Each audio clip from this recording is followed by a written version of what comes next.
اعوذ باللہ من الشیطان الرجیم بسم اللہ الرحمن الرحیم وقالوا لن تمسنا النار الا ایاما معدودات قل اتخذتم عند اللہ عہدا فلن یخلف اللہ عہدہ ام تقولون علی اللہ ما لا تعلمون۔ اور انہوں نے کہا آگ ہمیں گنتی کے چند دنوں کے سوا ہرگز نہیں چھوئے گی۔ کہہ دیجئے کیا تم نے اللہ سے کوئی عہد لیا ہے؟ پھر تو اللہ اپنے عہد کے خلاف ہرگز نہیں کرے گا۔ کیا تم اللہ کے بارے میں وہ بات کہتے ہو جو تم نہیں جانتے؟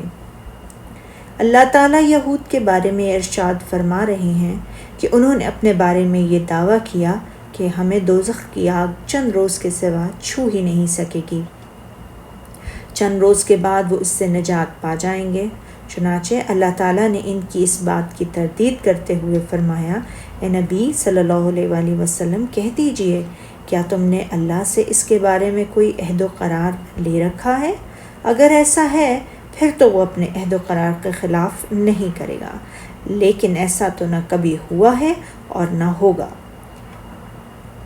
بلکہ تم اللہ تعالیٰ کی طرف کذب و افطرا سے ایسی باتیں منسوب کر رہے ہو جو تم نہیں جانتے ہو۔ یہود کہتے تھے کہ ہمیں آگ صرف 40 راتوں تک چھوئے گی، یعنی ان کے بقول صرف اتنی مدت جس میں انہوں نے بچھڑے کی عبادت کی تھی۔ حضرت ابو ہریرہ رضی اللہ تعالیٰ عنہ سے روایت ہے کہ جب فتح خیبر ہوا تو رسول اللہ صلی اللہ علیہ وآلہ وسلم کو بکری کے زہر آلود گوشت کا تحفہ دیا گیا تھا۔ رسول اللہ صلی اللہ علیہ وآلہ وسلم نے فرمایا، یہاں جو یہودی موجود ہیں انہیں میرے پاس جمع کرو۔ جب وہ جمع ہو گئے تو رسول اللہ صلی اللہ علیہ وآلہ وسلم نے ان سے کہا، میں تم سے کچھ پوچھنے لگا ہوں، کیا تم مجھے سچ سچ بتا دو گے؟ انہوں نے کہا جی ہاں۔ تو نبی صلی اللہ علیہ وآلہ وسلم نے پوچھا، تمہارا باپ کون ہے؟ انہوں نے کہا فلاں۔ آپ نے فرمایا نہیں، تم جھوٹ کہتے ہو، تمہارا باپ تو فلاں ہے۔ انہوں نے جواب دیا آپ سچ فرماتے ہیں۔ پھر آپ نے ان سے فرمایا اگر میں تم سے کوئی بات پوچھوں تو کیا سچ سچ بتا دو گے؟ انہوں نے جواب دیا ہاں ابو القاسم، ہم سچ بتائیں گے۔ اگر ہم نے آپ سے جھوٹ بولا تو آپ اسی طرح ہمارے جھوٹ کو پہچان لیں گے جس طرح ہمارے باپ کے بارے میں آپ نے ہمارے جھوٹ کو پہچان لیا ہے۔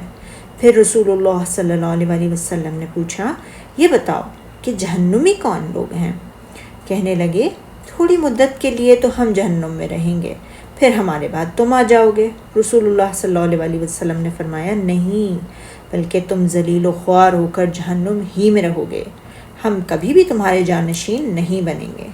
رسول اللہ صلی اللہ علیہ وآلہ وسلم نے ان سے پھر فرمایا اگر میں تم سے کچھ پوچھوں تو کیا سچ سچ بتاؤ گے؟ انہوں نے جواب دیا ہاں ابو القاسم صلی اللہ علیہ وآلہ وسلم، آپ فرمائیے آپ نے فرمایا کیا تم نے اس گوشت میں زہر ملایا ہے؟ انہوں نے اسبات میں جواب دیا۔ تو آپ صلی اللہ علیہ وآلہ وسلم نے فرمایا تم نے ایسا کیوں کیا؟